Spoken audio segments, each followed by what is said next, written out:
Hey everybody, Mark Levine from EBMG, a New York City property management firm, and today I'm doing a quick video on Local Law 152 of 2016, and that relates to periodic gas testing in all boroughs of New York City.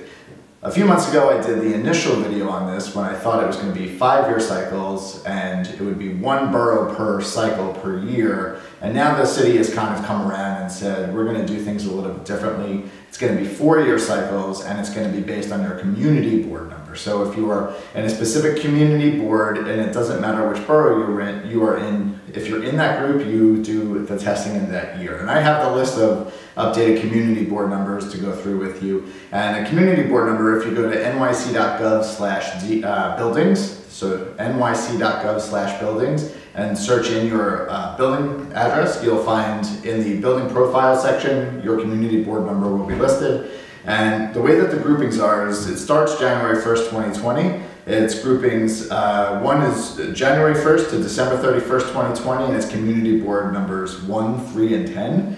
And then the next year, it's 2021. So that whole calendar year, it's community boards 2, 5, 7, 13, and 18. On January 1st, 2022 to the end of the year of that year, it's community boards 4, 6, 8, 9, and 16. And then from 23 in that entire calendar year again, it's 11, 12, 14, 15, and 17. So if we take the first grouping, which is 2020, you're gonna have to do it again in 2024 and 2028 and 2032, and then every 4 years thereafter. And the same goes for 2021 and then 2025.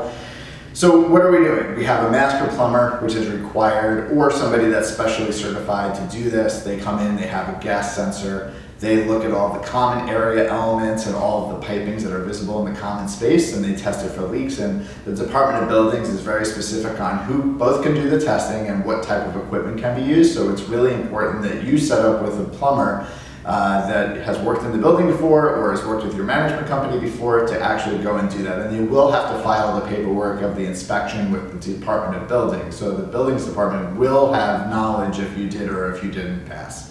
Obviously, gas is a very important issue. We had a few explosions in the city in the last few years. We had a lot of things go wrong. I've seen buildings as small as 20 units go through gas incidents where gas had to be shut down because of a pressure issue, and then suddenly they're 6 figures into repiping the entire building. So a lot of these older buildings, what you're going to find is the plumbing, the piping, it's just not holding the pressure as well. We're not doing a pressure test in this local law. This is just a sensor test. So hopefully you will go through this a little bit easier than if you actually had to shut down the system and pressure test it. So every 4 years, that's really the interesting thing. If you have no gas pipe in, you don't have to do it. Obviously you have nothing to test, but if you want to reach out to us, you can find us all over social media at EBMG LLC. I'm Mark Levine. You can email me directly at mblevine@ebmg.com. And I would recommend that even if you're 4 years out, let's say you're in that group 4 where it starts in 2023, you may want to look at this and say, let's just get a jump on it. Let's have somebody come in and sensor test to see if there's any leaks or anything that could be quickly taken care of before it becomes more of an issue. But we really recommend that all boards and all owners, managers, take a look at this law, 152 of 2016, and plan accordingly, because if you have an issue where you do have to shut down because you are in just dire straits, with your gas service and it holding and it leaks, it's going to be quite a process to get turned on. So give me a call, 212-335-2723, extension 201, or again, my email is mblevine@ebmg.com, and I look forward to talking to you next time. Until then.